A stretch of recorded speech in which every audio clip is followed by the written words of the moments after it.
Hi friends, ఈరోజు మన topic Kantara movie ఎందుకు హిట్ అయింది, నిజంగానే 1000 కోట్ల కలెక్షన్ సాధిస్తుందా లేదా అనేది ఈ వీడియోలో తెలుసుకోబోతున్నాం. కాంతారా చాప్టర్ 1 అసలు మామూలుగా సీక్వెల్స్ తీస్తూ ఉంటారు, కానీ ఈ మూవీకి కాంతారా మొదటి పార్ట్కి ముందు ఏం జరిగింది అంటే ప్రీక్వెల్ అన్నమాట. కాంతారా సినిమాలో హీరో ఒక చోట మాయమైపోతాడు, అక్కడి నుంచే స్టార్ట్ అవుతుంది ఈ మూవీ. 2022లో రిషబ్ శెట్టి తీసిన కాంతారా మూవీ హిట్ అయింది. చాలా తక్కువ బడ్జెట్తో, అంటే 16 కోట్ల బడ్జెట్తో నిర్మించారు ఆ మూవీని. ఓన్లీ వర్డ్ ఆఫ్ మౌత్ దాంతోటే ఈ మూవీ బాగా హిట్ అయింది. 2022లో తీసిన కాంతారా మూవీ తక్కువ బడ్జెట్తో తీసినా సరే, పెద్ద పెద్ద స్టార్స్ లేకపోయినా 400 కోట్ల కలెక్షన్తో టాక్ ఆఫ్ ది ఇండస్ట్రీగా మారింది. అలాగే అదే అంచనాలతో ఆ మూవీకి ప్రీక్వెల్గా ఈ మూవీ తీశారు. బేసిక్గా ఈ మూవీ స్టోరీ ఏంటంటే, కోస్టల్ కర్ణాటకలోని ఆదివాసీలు భూమిని, అడవిని దేవుడు కాపాడుతాడని, అదంతా దేవుడి ప్రాపర్టీ అని నమ్ముతారు. ఎప్పుడైతే అన్యాయం జరుగుతుందో, ఎవరైతే ఈ భూమిని ఆక్రమించాలని చూస్తారో, అప్పుడు ఈ భూతకోల నృత్యం ప్రదర్శించే నర్తకులపై ఆవహించి అన్యాయం చేసిన వాళ్లను శిక్షిస్తాడని ఇక్కడి ప్రజల నమ్మకం. ఈ మూవీలో మనకి 2 దేవుళ్ల అవతారాలు చూపిస్తారు. పంజుర్లి న్యాయం చేస్తే, గుళిగా అధర్మం చేసిన వాళ్ళను నాశనం చేస్తాడు. కర్ణాటకలోని ఒక ప్రాంతం వారికి మాత్రమే తెలిసిన ఈ ట్రెడిషన్ ని పూర్తి డెడికేషన్తో ఒక సినిమాగా తీస్తే ఎంత హిట్ అవుతుందో రిషబ్ శెట్టి నిరూపించాడు.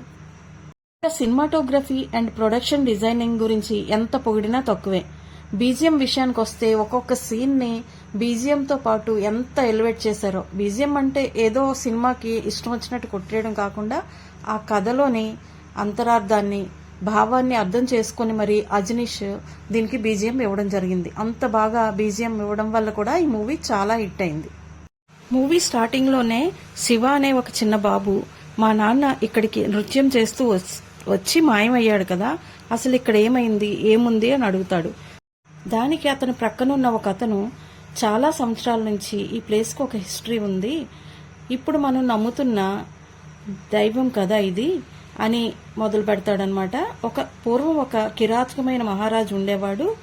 ఒక ముసలి అతను అడవి నుంచి వచ్చేటప్పుడు చూసి అతని దగ్గర లవంగాలు, దాక్షిణ చెక్క, ఇలాచి ఇలాంటివన్నీ చూసి, ఇవి నీకు ఎక్కడ దొరికాయి, ఎక్కడి నుంచి తెచ్చావు అని అడుగుతాడు.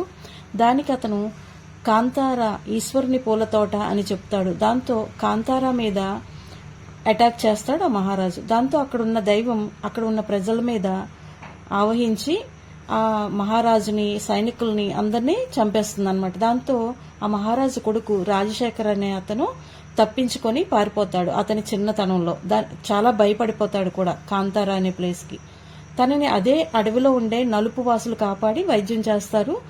వారు దైవానికి వ్యతిరేకంగా పూజలు చేసేవాళ్ళు అనమాట. అంత అంటే తాంత్రికమైన పూజలు చేసేలాంటి మనుషులు. కాంతారాలోని ఒక బావిలో ఒక బాలుడు దొరుకుతాడు. ఆ బాబుకి పెరుమై అని పేరు పెడతారనమాట. రాజశేఖర్కి తర్వాత ఒక కూతురు, ఒక కొడుకు పుడతారు. కొడుకు పేరు గుణశేఖర్, కూతురు పేరు కనకవతి. రాజశేఖర్ కొడుకు గుణశేఖర్ ఒకసారి అడవికి వేటకెళ్తాడు. అయితే అక్కడున్న జనాలు అతన్ని ఓడించి పంపించేస్తారనమాట. దాంతో అతనికి చాలా ఇన్సల్ట్గా ఫీల్ అవుతాడు. వెళ్ళిన తర్వాత ఎలాగైనా సరే కాంతారా దగ్గరికి వెళ్ళాలి, ఆ పూదోట దగ్గరికి వెళ్ళాలి అనే ఉద్దేశంతో ఉంటాడు. గుణశేఖర్ సైన్యంలో ఉండే ఒక అతను ఈ అడవిలోని ప్రజలకి దొరికిపోతాడు. తను గుణశేఖర్ సైన్యంలోని మనిషిని అని చెప్తాడు. దాంతో వాళ్ళు, మమ్మల్ని కూడా తీసుకెళ్ళు నీ ప్లేస్కి, మీ రాజ్యానికి అని అడుగుతారు. దాంతో వీళ్ళు తీసుకెళ్ళకపోతే నన్ను వదిలేలేరని చెప్పి పెరుమైని, తన అంచుల్ని రాజ్యానికి తీసుకెళ్తాడు. అప్పుడే కనకవతి ఒక శివలింగాన్ని చెక్కిస్తూ ఉంటుంది. ఒక చిన్న మొక్కెళ్ళి తేనెటీగ మీద పడుతుంది, తేనె పట్టు మీద. తేనెటీగలన్నీ వచ్చి ఆమె చుట్టుముట్టే లోపల పెరుమై రక్షిస్తాడనమాట. ఆమెని చూసి చూడడంతో ప్రేమలో పడతాడు. అయితే వీళ్ళు ఎందుకు వచ్చారు అనే మహారాజు అడుగుతారు. వీళ్ళందరినీ కలిపి జైల్లో పెడతారు. పెట్టిన తర్వాత మహారాజు వీళ్ళు ఎందుకు వచ్చారు అని అడుగుతాడు. ఒకరి సహాయంతో తప్పించుకొని మళ్ళా వీళ్ళు ప్లేస్కి వచ్చేస్తారు అడవికి. వచ్చిన తర్వాత ఈ గుణశేఖర్ తన అవమాన భారంతో కాంతారా దగ్గర ఆ అడవిలోకి వెళ్లి అందరినీ, చిన్నపిల్లలను కూడా చూడకుండా అందరినీ చంపేస్తాడు. దాంతో పెరుమై మీద దైవం ఆవహించి గుణశేఖర్ని చంపేస్తాడు.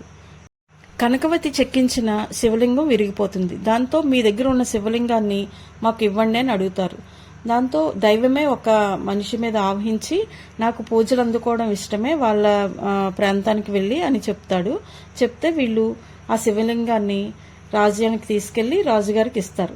ఇచ్చినప్పుడు ఎంతో సంతోషంగా ఫీల్ అయినట్టు ఆ రాజు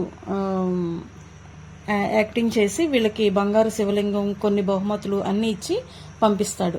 కానీ మన్నాడు ఉదయం లేచి చూసేసరికి అందరూ చచ్చిపోతారు. పిల్లల దగ్గర నుంచి పెద్దవాళ్ళ వరకు అందరూ చచ్చిపోతారు. దాంతో ఈ లాస్ట్లో ఒక ట్విస్ట్ ఉంది, అది మీరు మూవీ చూసే తెలుసుకోవాలి.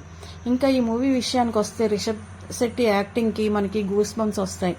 ఇంటర్వెల్ బ్యాంక్ కానీ లాస్ట్ ఒక హాఫ్ అన్ అవర్ మూవీ చాలా చాలా చాలా బాగుంటుంది. రిషబ్ శెట్టిలాగా ఇంకెవరు యాక్ట్ చేయలేరేమో అనిపిస్తుంది అనమాట మనకి ఈ movie. Kantara movie only entertainment మాత్రమే కాదు, మన కల్చర్ని పవర్ఫుల్గా చూపించి ఒక ఆయుధంలో వాడుకున్నాడు రిషబ్ శెట్టి ఈ మూవీలో. మీకు తెలుసా, జపాన్లో పూర్తిగా యానిమేటెడ్ రామాయణం నిర్మించారు. అది మన ఇండియాలోనే లేదు ఇంకా చెప్పాలంటే. అలా ప్రతి దేశం కూడా తమ కల్చర్ని సినిమాల్లో చూపించడం జరుగుతుంది. చైనా కానీ జపాన్ కానీ చాలా వరకు కంట్రీస్.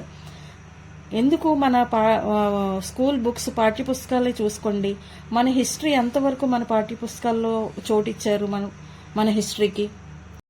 అలాంటిది మన కల్చర్ని, మన ట్రెడిషన్ని చూపించే ఇలాంటి మూవీస్ ఎంతైనా మనం ఎంకరేజ్ చేయాలి. మూవీస్ కూడా చాలా బాగుంటున్నాయి ఇలా తీసిన మూవీస్. ఈ మూవీ మాత్రం నాకు చాలా చాలా చాలా నచ్చింది.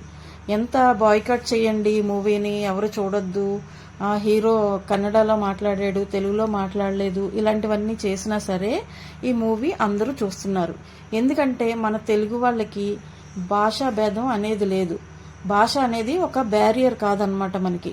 మూవీ బాగుంటే బాగా ఆదరిస్తాం, బాగా చూస్తాం. ఏమంటారు ఫ్రెండ్స్, నేను చెప్పింది రైటా రాంగా? ఈ వీడియో మీకు నచ్చితే ప్లీజ్ తప్పకుండా సబ్స్క్రైబ్ చేయండి, ప్లీజ్ లైక్ చేయండి, ప్లీజ్ కామెంట్ చేయండి ఎలా ఉందో, నేను మాట్లాడింది రైటా రాంగా, ఎలా ఉంది, ఇందులో ఏమైనా తప్పులు ఉన్నాయా, ఇంకా ఎలాంటి వీడియోస్ కావాలి అనేవన్నీ మీరు కామెంట్ చేస్తే నాకు తెలుస్తుంది. వన్స్ అగైన్ ప్లీజ్ లైక్ చేయండి, సబ్స్క్రైబ్ చేయండి. Thank you for watching.